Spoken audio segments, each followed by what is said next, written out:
In Epic Games, there are different things about bases that you need to know. One, an unclaimed base. This is something that you can claim specifically only for money, and it's already built.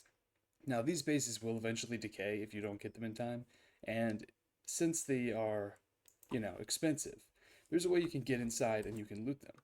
Just throw a grenade at the front, and it blows up the wall like this. You don't have to do anything. You can't make these bases decay faster by blowing them up more. All you can do is go in, break in, and look in the storage. So in the storage, there's some bandages, medical items, some guns, duffel bags.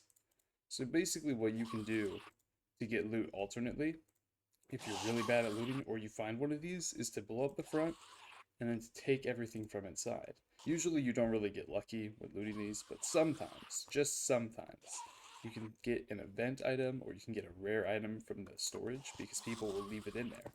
One thing that I do is I will look around for bases that are low on mats or money, and then I'll figure out how long that base has left to survive. Now I have a little chart that I'm going to put up on screen. All you need is these tiers, you need the amount of mats and the amount of money, because you can see this from outside the base if the base is not decayed. So if the base is still alive, you can just look in, see how many mats and money it has left, look for the lowest material, and look at the tiers. Then you'll be able to calculate how many mats and how much money it costs per day for this base to be upkept, and that way you'll be able to easily figure out when the bases will decay, and then you can be there when they decay, before anybody else. Alright, so now using what I've shown you about how to calculate the bases, we're going to use this base as a demonstration because it is very easy. Then I'll give you some random numbers if you want to calculate those, and then I'll give you the answers. So, right here, this base is all tier 1, and if you know the tiers for bases, you can see how much a tier 1 base costs. The base itself costs 1 mat and 1 money. Each tier 1 unit costs 1 mat and 1 money. Now, the base inside has 38 of each mat and $3,800 left.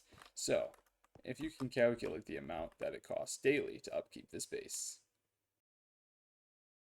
it is 6 mats and $600, because each unit of money is equal to $100. Now, if we calculate 38, since all these mats are equal and the money is equal, we calculate this very easily. How many times 6 can go into 38? It's literally just basic division. You put 6 into 38. Alright, so based on the simple calculation of 6 mats daily and $600 daily, this base has a total of 6 days left to survive. Alright, now use this example here. Tier 4, Tier 4, Tier 1, Tier 4, Tier 2. So if you can see the mats, it is 842 wood and 350k. Pause here to calculate time remaining. Alright, so this base has 30 days remaining, basically. But if you go inside the base, it would show 29 days remaining. That's because the mats inside update slower than the actual base is losing mats. So the 842 in there is actually 28 less. So the time remaining is actually 29 days. So you have to factor that in. So the error rate gets really high here if you don't factor that in. On Java, it's different because it updates instantly. So this base has 29 days remaining. Alright, so that's all that I can really say about bases, and if you have any other questions, just leave a comment and I will answer it. Peace.